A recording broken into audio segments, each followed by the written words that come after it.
Pierre Delacote. Bernard Werber, je dois vous présenter en quelques mots pour que tous nos amis présents et présents sur Internet, ceux qui ne vous connaissent pas encore, vous découvrent, mais ils sont peu nombreux, j'imagine.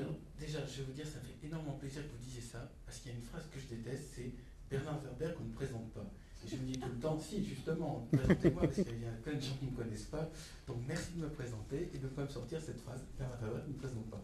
Je vais essayer de vous présenter, bien que beaucoup vous connaissent. Alors, nous allons être ensemble pendant 1 heure et ça nous fait extrêmement plaisir. Mais pendant cette heure, à la surface de la planète, 14 400 humains vont naître et 252 milliards de fourmis. Pendant la même heure, 10 800 humains vont mourir et seulement 180 milliards de fourmis. Vous voyez que le différentiel est très en faveur des fourmis, évidemment. Alors, est-ce que c'est pas un petit peu décourageant? Est-ce que c'est pas un petit peu mécanique? Je sais qu'on vous l'a souvent dit. Et là, peut-être, Bernard Werber, vous avez une deuxième chose que vous détestez, c'est qu'on vous enferme dans une fourmilière en quelque sorte. Mais bien entendu, on va parler de l'avenir de l'humanité, des possibles, de l'arbre des possibles. Et on a l'impression qu'il y a quelque chose de mécanique, de la supériorité des fourmis sur les hommes. Mais vous en êtes défendu dès votre premier livre, d'ailleurs. D'ailleurs, quand on regarde sur Wikipédia, par exemple, votre biographie, on s'aperçoit que les choses sont quand même un petit peu plus compliquées. Alors, rapidement, vous avez fait des études de criminologie et de journalisme. Vous avez été journaliste, puisque vous avez été journaliste à Eureka, la revue de la Cité des Sciences, et au Nouvel Observateur. Et puis ensuite, vous avez publié votre premier livre qui vous a rendu célèbre, Les fourmis, mais c'est évidemment pas le seul. Alors si on en croit donc Wikipédia, les chiffres sont assez impressionnants. Vos œuvres ont été traduites dans 35 langues pour 15 millions d'exemplaires, ce qui est colossal. Vous êtes un des auteurs français qui est le plus lu et traduit à travers le monde. Et vous avez également réalisé un film qui s'appelle Nos amis les terriens, qui a été produit par Claude Lelouch, qui est quand même pas mal. Alors, cela dit, je disais, il y a le côté un petit peu, on vous renvoie sans doute un petit peu toujours cette image des fourmis, mais vous avez répondu à cela dès votre premier livre, et surtout, il y a plusieurs choses qui font sortir de ce caractère a priori un petit peu mécanique et inquiétant et déterministe. D'abord, c'est tout simplement le sujet de votre dernier livre, l'humour, et qui n'est pas un sujet, qui est un sujet récurrent aussi chez vous dès votre première œuvre. Et deuxièmement aussi par ce fameux arbre des possibles, qui est à la fois un recueil de nouvelles et un site internet qu'on va peut-être voir. En tout cas, j'incite les internautes à aller le voir sur l'arbredespossibles.com et ils le retrouveront facilement. Il sera évidemment en lien sur notre site. Et ça, c'est un concept qui nous intéresse beaucoup ici au Cube Art 3000. C'est justement voir l'avenir comme un arbre avec évidemment la notion de liberté qui revient immédiatement. Donc je vous laisse avec Nils Eisenmanov pour ouvrir l'arbre des possibles avec la première question.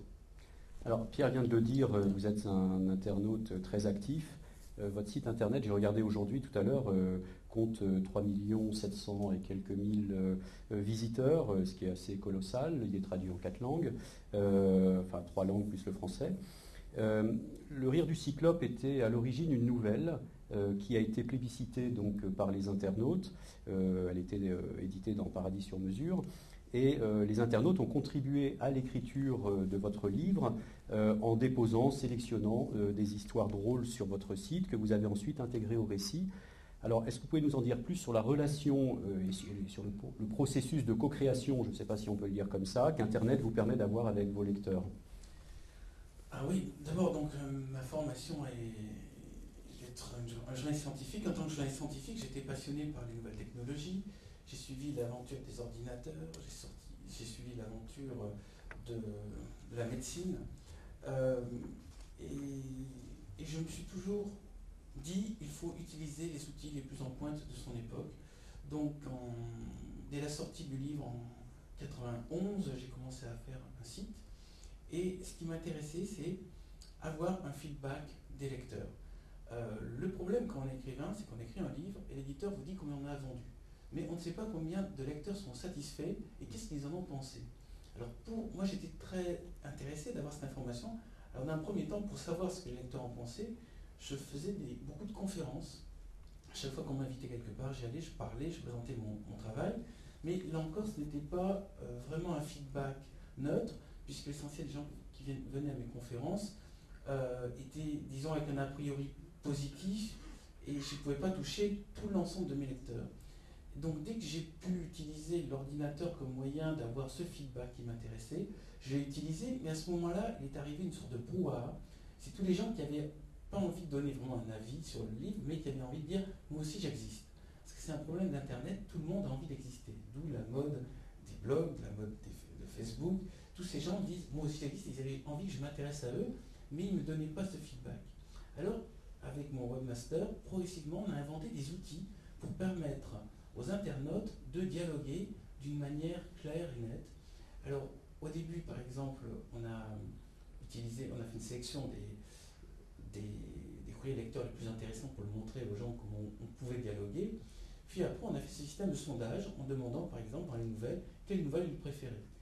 Comme il y a 17 nouvelles, j'avais une évaluation, ce qui leur avait plu, ce qui leur avait pas plu. Et en effet, la nouvelle qui s'appelait Loudness les blagues et qui a inspiré le rire du Cyclope arrivait en deuxième position après Demain les femmes. Ce qui les intéressait le plus, c'était les femmes, et en deuxième position, le rire. Je me suis dit, je vais faire le rire, les femmes, je les ferai après. Et cet élément de feedback canalisé me semblant déjà intéressant, je leur ai proposé une deuxième chose. J'ai dit, vu qu'on mon livre va parler de l'humour, je vais vous proposer que vous me racontiez les blagues qui vous ont fait le plus rire. Donc vous ne mettez pas un stock de blagues que vous recopiez sur Internet, mettez-moi la blague qui vous a fait le plus rire. On a reçu 60 000 blagues, sur lesquelles on a sélectionné 300 qui sont présentées, et j'en ai utilisé 5 dans le rire du Cyclope. Donc vous voyez, c'est pas vraiment... C'est un début d'implication des internautes, mais ce n'est pas vraiment une implication encore volumineuse, parce que sinon ça part dans tous les sens. Le problème d'Internet, c'est le côté chaotique de l'expression. Et c'est aussi pour ça que j'ai voulu canaliser en dehors de ces sondages par un deuxième élément, qui est cet arbre des possibles, qui dit aux gens, quand vous exprimez, exprimez-vous en 20 lignes, proposez un futur, soyez clair, soyez précis, essayez d'être original, et nous allons illustrer ce futur, le déposer comme une feuille dans un arbre, et comme ça tout le monde pourra voir cette feuille et aller l'explorer.